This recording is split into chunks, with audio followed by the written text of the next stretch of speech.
بسم الله الرحمن الرحيم. ونحن نوجه التحية من أرض فلسطين إلى الشعب التركي وإلى كل المسلمين في كل أصقاع الدنيا. دعينا الله عز وجل أن يجنب أمتنا الوباء والبلاء، وأن لتتفرغ الأمة لنصرة قضيتها الأولى فلسطين. لا شك أن قضية القدس ليست قضية قومية أو وطنية فحسب، بل هي قضية دينية ابتداء، ومن هنا ارتباط المسلمين بالقدس وارتباط ديني وارتباط عقدي، لأنها تشكل أولى القبلتين وثاني المسجدين وثالث الحرمين الشريفين، ولأن تحريرها ليس مرتبط فقط بمن يقطنون حول القدس من الفلسطينيين، بل هي قضية كل مسلم وقضية أمة. هذا الارتباط الديني والتاريخي بأرض فلسطين وجوهرها القدس يستدعي من المسلمين العمل على نصرتها، لأن النبي صلى الله عليه وسلم قال لميمونة رضي الله عنها: فتهدي إليه زيتا يسرج في قناديله، أي في المسجد الأقصى، فمن فعل ذلك كمن أتاه. وكما قال أيضا نبينا صلى الله عليه وسلم بأنه وليوشكن أن يكون للرجل منكم مثل شطن فرسه من الأرض، أي بمقدار وقوفه على الأرض حيث يرى منه المسجد الأقصى خير له من الدنيا وما فيها. هذا الترغيب النبوي، فضلا على أن سورة الإسراء أكدت على وجود عبادا لنا أولي بأس شديد هم الذين سيتبروا العلو الصهيوني على أرض فلسطين. كل هذا الترغيب وكل هذا التحريض يدلل على المكانة السامية التي تتمتع بها مدينة القدس وفي قلبها المسجد الأقصى. لا شك أن حالة الضعف والهوان العربي الذي كانت تمر به الأمة في أواخر أربعينيات وحالة الاستهداف لفلسطين على وجه التحديد ضمن وعد بلفور الذي كان في عام 1917 أو مؤتمر هرتزل الذي كان في أواخر القرن الثامن عشر، كل ذلك كان شكل طموح للعدو الصهيوني، فضلا عن حالة الحاضنة أو المؤامرة والتكالب الدولي على القضية على فلسطين، ومحاولة كما ورد في وعد بلفور هو منح فلسطين من قبل البريطانيين لصالح العدو الصهيوني. لم يكن فقط الهدف هو طرد اليهود من الدول الأوروبية والغربية لما كانوا يشكلونه من إزعاج لهم على حساب فلسطين، بل إنهم كانوا يحلمون بوعد زائف وباطل أن لهم إرث ديني وتاريخي في أرض فلسطين. هذه الأسباب وغيرها هي التي شكلت تمهيد لليهود ليحتلوا أرض فلسطين. واليوم نحن نمر في ظلال الذكرى 72 لنكبة الشعب الفلسطيني، وما زالت النكبات متجددة ضد قضيتنا الفلسطينية أمام حالة التخلي من بعض الأنظمة العربية عن قضيتهم الأولى، وكذا بعض الأنظمة الإسلامية، فضلا عن خلينا نقول أوسلو وما تشكلها من نذير شؤم وهرولة بعض الأطراف سواء بالتطبيع مع العدو الصهيوني أو بعض الأطراف التي تؤمن بالسلام مع العدو الصهيوني. كل ذلك شكل تشجيع للعدو الصهيوني للتغول ضد حقوقنا التاريخية وثوابتنا الوطنية واحتلال مزيد من الأرض وقضمها. لا شك أن كل التجارب التي خاضتها الشعوب لتحرير أرضها من المحتل كان خيار واضح وواحد، وهو خيار المقاومة، خيار الثورة والانتفاضة في وجه المحتل. بدأ بعض أبناء الشعب الفلسطيني يريدون أن يسلكوا خيارات أخرى بدعم من بعض الأنظمة العربية، وهو خيار التسوية والمفاوضات مع العدو الصهيوني. لكن هذه الخيارات على مدار ربع قرن من الزمان فشلت في تحقيق الحد الأدنى من تطلعات الشعب الفلسطيني، وللأسف جرأت العدو الصهيوني لقضم ما تبقى من حقوقنا والعمل على تصفية القضية الفلسطينية. لا أدل ما هو جار اليوم من صفقة القرن وضم الضفة الغربية ومحاولة إخراج قضية القدس من دائرة الصراع. وبالتالي أمام فشل الخيارات الأخرى ليس هناك إلا خيار وحيد وأوحد، وهو الخيار الذي يؤمن به شعبنا الفلسطيني، وتشكل اليوم حركة حماس رأس حربة هذا الخيار المتمثل بخيار الجهاد والمقاومة، وهو الذي فرض على العدو الصهيوني أن يطرد من غزة، وفرض على العدو الصهيوني أن يفرج عن خمس الأسرى في صفقة تبادل، في صفقة وفاء الأحرار الأولى، وهو الخيار الذي يشكل إرباك للعدو وتدفيع العدو كلفة احتلاله، بل اليوم يصنع حالة هجرة عكسية للعدو أمام عدم شعوره بالأمان في الكيان الصهيوني، أمام تنامي قدرات المقاومة العسكرية بفضل الله عز وجل. نحن علاقتنا علاقة انفتاحية مع كل الدول العربية والإسلامية ومع كل دول العالم، ليس لنا عداء إلا مع طرف واحد وهو العدو الصهيوني. وعلاقتنا مع الدول العربية والإسلامية على وجه التحديد علاقة معنيون أن تكون على مسافة واحدة، ومعنيون بالانفتاح، لأنه قضية فلسطين هي قضية كل عربي وكل مسلم، وبخاصة مع دول الجوار. مصر تشكل دولة محورية، معنيون أن تكون علاقتنا مع علاقة إيجابية وانسيابية. سعينا في الفترة الأخيرة لمحاولة كسر الجدر التي صنعها البعض لتشكل حواجز وموانع ما بين حركة حماس ومصر. اليوم العلاقة في تطور إيجابي، معنيون أن تبقى مصر على تماس مع القضية الفلسطينية وأن تتحمل مسؤولياتها التاريخية والقومية تجاه القضية الفلسطينية، ومن هنا معنيون بنسج هذه العلاقة الإيجابية مع مصر. يعني دعني أؤكد أنه سيناء هي جزء من مصر، واستراتيجية حركة حماس والمقاومة الفلسطينية هو عدم التدخل في الشؤون الداخلية للدول، ومن هنا لا دور لحركة حماس لا سياسي ولا أمني ولا عسكري في سيناء. نحن نتمنى لمصر السلامة والأمن والاستقرار بإذن الله سبحانه وتعالى. يعني لا شك أن الساحة السورية كانت ساحة مفتوحة لحركة حماس والمقاومة الفلسطينية، وكنا مرتاحين لهذه العلاقة الإيجابية مع سوريا في ذاك الوقت. لكن بعتقد أن حركة حماس اتخذت موقف أمام حالة التوغل في الدم السوري، فخرجت من سوريا. نحن نتمنى لسوريا الأمن والاستقرار، ومعنيون بأن تكون علاقتنا مع كل الدول العربية والإسلامية علاقة إيجابية. لكن أعتقد أن حركة حماس دوما منسجمة مع مبادئها، ولا تقدم مصالح على حساب المبادئ.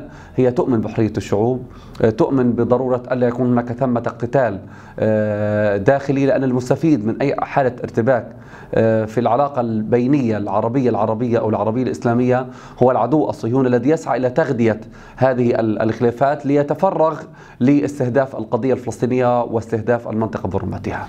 لا شك أن صفقة القرن شكلت نكبة جديدة للقضية الفلسطينية، واليوم العدو الصهيوني لم يكتفي فقط باعتبار القدس عاصمة الكيان الصهيوني بشرقيها وغربيها وضم الجولان، اليوم يسعى إلى ضم الضفة الغربية ليكون نحو 90% من مساحة فلسطين التاريخية هي للكيان الصهيوني. لا شك أن العدو الصهيوني يستغل اليوم حالة الضعف العربي، حالة الانشغال، حالة للأسف تدجين العقلية العربية لدى الأنظمة، وحالة الهرولة في التطبيع مع الكيان الصهيوني، ثم الانشغال الدولي في جائحة كورونا لمحاولة التفرغ لتصفية ما تبقى من حقوقنا التاريخية وثوابتنا الوطنية، ويعمد اليوم على ضم الضفة الغربية للعمل على تصفية ما تبقى من القضية الفلسطينية. نعتقد بأن الموقف العربي هو دون المأمول لهذه اللحظة. نتمنى مواقف تاريخية ومسؤولة بمستوى الحدث ليدرك العدو الصهيوني أنه يلعب بالنار ويتجاوز كل خطوط الحمر. لا شك أن الشعب الفلسطيني ومقاومة الباسل سيشكلون سدا منيعا في مواجهة هذه المخططات، وسيعملون على إفشالها بكل الطرق، وفي مقدمته الخيار العسكري والمواجهة المباشرة مع العدو الصهيوني. لكن حالة الإسناد وتعزيز مقاومات الصمود والثبات لشعبنا والدور المطلوب من قبل أمتنا العربية والإسلامية أعتقد أنه يجب أن يشكل سند لنا في إطار مقارعة العدو الصهيوني لإفشال مخططات الضم للضفة الغربية ومحاولة إخراج القدس من دائرة الصراع العربي الصهيوني. لا شك أن العدو الصهيوني يسعى من وراء ضم أجزاء من الضفة الغربية هو أهداف أمنية وأهداف اقتصادية. الهدف الأمني هو يريد أن يؤمن المستوطنات المقامة في الضفة الغربية، وبالتالي يضم نحو ما يزيد عن 40% من مساحة الضفة الغربية لصالح الكيان. والهدف الاقتصادي هو نتحدث عن ضم غور الأردن الذي يشكل السلة الاقتصادية والزراعية لأهلنا في الضفة الغربية، وبالتالي هي حالة الطمع والجشع، هي حالة سرقة الأرض بعد أن طرد الإنسان من الأرض الفلسطينية. العدو الصهيوني يمر بمرحلة العلو اليوم ولا يعير أي بال لكل حال أمتنا العربية والعالم. لا شك أن عشرات المعتقلين الفلسطينيين في السعودية لا لذنب إلا لأنهم يناصرون قضيتهم الفلسطينية، ولا لأي ذنب إلا لأنهم يدعمون شعبهم الفلسطيني، وهؤلاء تحركهم فقط كان في إطار التحرك الخيري والإغاثي لأبناء الشعب الفلسطيني، للمحاصرين في غزة والمكلومين في القدس والمضطهدين في الضفة الغربية. اليوم لا مبرر للنظام السعودي باعتقال عشرات الفلسطينيين من أصحاب الكفاءات ومن ومن الذي بعضهم تجاوز 80 من عمره. نحن ندعو السلطات السعودية إلى ضرورة الإسراع في الإفراج عن الفلسطينيين المعتقلين في سجونها، ونعتقد أنه ليس هناك ثمة مبرر، وأن استمرار الاعتقال يشكل خدمة مجانية لصالح العدو الصهيوني. يعني دعني أؤكد بأنه فلسطين هي جزء من العالم والكون الذي يجتاحه فيروس كورونا، ولكن هذه الأزمة بفضل الله عز وجل في غزة محدودة، وكل من أصيب بفيروس كورونا من أبناء الشعب الفلسطيني في قطاع غزة هم من المحجورين، بمعنى أن هذا الفيروس لم يتسلل داخل سكان قطاع غزة بفضل الله سبحانه وتعالى، فقط الذين قدموا من الخارج وكانوا في مناطق الحجر بعضهم أصيب، ومعظم الحالات تم تعافيها بفضل الله سبحانه وتعالى. اليوم غزة في أمن وسلام من فيروس كورونا أمام الإجراءات أيضا مشددة التي اتخذتها الحكومة في قطاع غزة، والتي حالت دون تسلل هذا الفيروس إلى داخل القطاع بفضل الله سبحانه وتعالى. وكانت أيضا هناك في حذر من قبل العدو، حذر من الحكومة في قطاع غزة والمقاومة من العدو الصهيوني في ألا يمارس، في أن تحول دون أن تسمح للعدو الصهيوني أن يمارس أي دور سلبي يمكن من خلاله أن يدخل فيروس كورونا إلى داخل القطاع. نحن اليوم غزة الحمد لله ندعو الله عز وجل أن يسلمها وأن يسلم كل أبناء أمتنا العربية والإسلامية، وأن تكون غزة آية في ألا يتسلل إليها فيروس كورونا، كما هي آية في صمود أهلها وثباتهم ورباطهم في مقارعة العدو الصهيوني بفضل الله عز وجل. لا شك أن غزة اليوم تعيش حالة حصار على مدار 14 عام، وربما أن هذا الحصار وحالة عدم الارتباط بالعالم الخارجي أيضا ربما شكل أحد الأسباب دون تسلل هذا الفيروس داخل قطاع غزة بفضل الله عز وجل. لا شك أن العدو الصهيوني لا يريد أي خير للشعب الفلسطيني، ولا شك أن العدو الصهيوني يضع غزة ما بين حالة الحياة والموت، ويمارس حصار اقتصادي وسياسي ومالي ضد 2 مليون فلسطيني في أكثر بقعة سكانية مكتظة في العالم، ويحرم أبناء الشعب الفلسطيني من أبسط مقومات الحياة، ويحاربهم في قوت يومهم وفي حليب أطفالهم، فضلا عن عقوبات الإجرامية المفروضة من قيادة سلطة رام الله ضد قطاع غزة. هذا زاد من معاناة وألام شعبنا الفلسطيني في قطاع غزة. لكن رغم ذلك إلا أن قيادة غزة وقيادة المقاومة الفلسطينية والحكومة في قطاع غزة تنحت في الصخر، وتحاول أن تبحث عن مسارات مختلفة لإدخال الدعم وتعزيز مقاومات الصمود والثبات للشعب الفلسطيني. هناك طرق آمنة وسليمة يمكن من خلالها عبر سواء المؤسسات الخيرية أو عبر الجهات المختلفة أو عبر التواصل المباشر مع من يقود قطاع غزة لإدخال الدعم والإسناد. ونعتقد أن مسؤولية الأمة اليوم هو تعزيز مقاومات الصمود الصمود والثبات لشعبنا الفلسطيني وتعزيز إسناده في مقارعة العدو الصهيوني. هذه مسؤولية الأمة أمام حالة الضائقة التي يمر بها شعبنا الفلسطيني، ومسؤوليتنا هنا ألا نقيل وألا نستقيل، وأن نبقى على العهد في أن ننوب على الأمة في العمل على تحرير كامل أرضنا وترابنا من دنس المغتصبين بإذن الله عز وجل. كما هو معلوم أن هناك مجموعة من الأسرى الصهاينة في قبضة كتائب الشهيد عز الدين القسام استطاعت المقاومة الفلسطينية أن تأسرهم في الحرب الأخيرة على قطاع غزة وفي غيرها. هؤلاء لا يمكن أن يروا النور إلا برؤية أسرانا النور من خلال صفقة تبادل. ما تحدث به القائد إسماعيل هنية هو على غرار ما حدث قبل 9 سنوات من تمكن المقاومة الفلسطينية وبخاصة حركة حماس من صناعة صفقة وفاء الأحرار الأولى بالإفراج عما يروع عن 1000 أسير وأسيرة من أبناء الشعب الفلسطيني في مقابل الإفراج عن الأسير جلعاد شليط. اليوم هناك أوراق قوة لدى كتائب القسام ولدى حركة حماس لا يمكن أن نفصح عن أي منها إلا من خلال مفاوضات غير مباشرة نتوصل من خلالها إلى صفقة تبادل بشروط المقاومة الفلسطينية. حالة تهرب العدو الصهيوني من الوصول لصفقة التبادل يمكن أن تخدم قضية جنوده في قبضة المقاومة الفلسطينية. نحن مطمئنون أن إدارة ملف الوصول إلى صفقة تبادل تدار بكل حكمة واقتدار، وأن العدو الصهيوني مهما طال الزمن سيجبر للرضوخ عند شروط المقاومة الفلسطينية بإذن الله عز وجل. لا شك أن الأخوة تعني كما سطرها ربنا سبحانه وتعالى إنما المؤمنون إخوة، والأخوة تعني الجسدية الواحدة التي بينها نبينا صلى الله عليه وسلم في قوله مثل المؤمنين في توادهم وتراحمهم وتعاطفهم كمثل الجسد الواحد إذا اشتكى منه عضو تداعى له سائر الأعضاء بالسهر والحمى.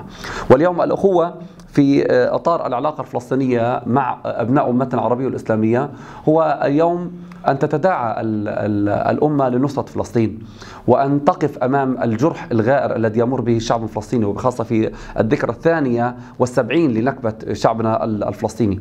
الأخوة تعني أن يكون لأبناء أمتنا العربية والإسلامية دور واضح ومباشر في دعم وإسناد شعبنا الفلسطيني ليؤدوا واجبهم نحو فلسطين، باعتبار أن هذه القضية قضية أمة وقضية كل مسلم، وينبغي على كل مسلم أن يبرئ ذمته أمام ربه سبحانه وتعالى في أن يناصر قضية أولى القبلتين وثاني المسجدين وثالث الحرمين الشريفين أمام وجود شعب فلسطيني مسلم يقارع العدو الصهيوني وينوب عن الأمة في العمل على تحرير القدس وفلسطين من براثن المغتصبين الصهاينة. لا شك أن ليلة القدر هي خير من 1000 شهر كما قال ربنا سبحانه وتعالى، وهذه الليلة المباركة التي ينبغي أن يكثف فيها الدعاء بضرورة وحدة الأمة الإسلامية، لأن الأمة إذا ما توحدت أعتقد أنها ستعود إلى سابق عهدها، أنها ستسود وستكون هي قائدة الأمم بإذن الله سبحانه وتعالى، ولأنه في وحدة الأمة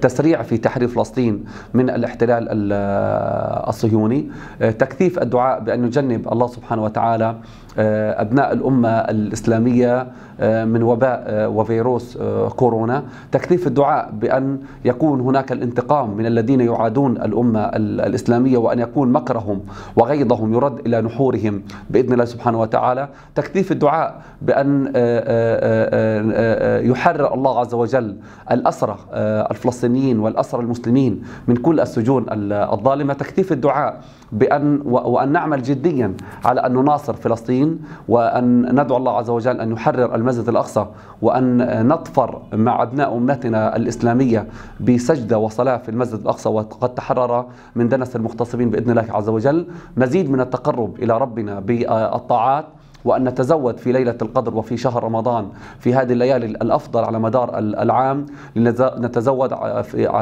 في تقوى ربنا سبحانه وتعالى، لأنه النصر إنما هو كرامة ربانية كما قال ربنا عز وجل: وما النصر إلا من عند الله ولينصرن الله من ينصره إن الله لقوي عزيز. نوجه التحية إليكم في في الإعلام التركي وهذه الصحيفة، وإلى الشعب التركي الشقيق وإلى دوره في نصرة القضية الفلسطينية، وندعوه إلى مزيد من نصرة ودعم شعبنا الفلسطيني، كما نعتقد بأن الدم التركي والدم الفلسطيني قد امتزج، وما أسطول الحرية عنا ببعيد. شكرا لكم وبارك الله فيكم.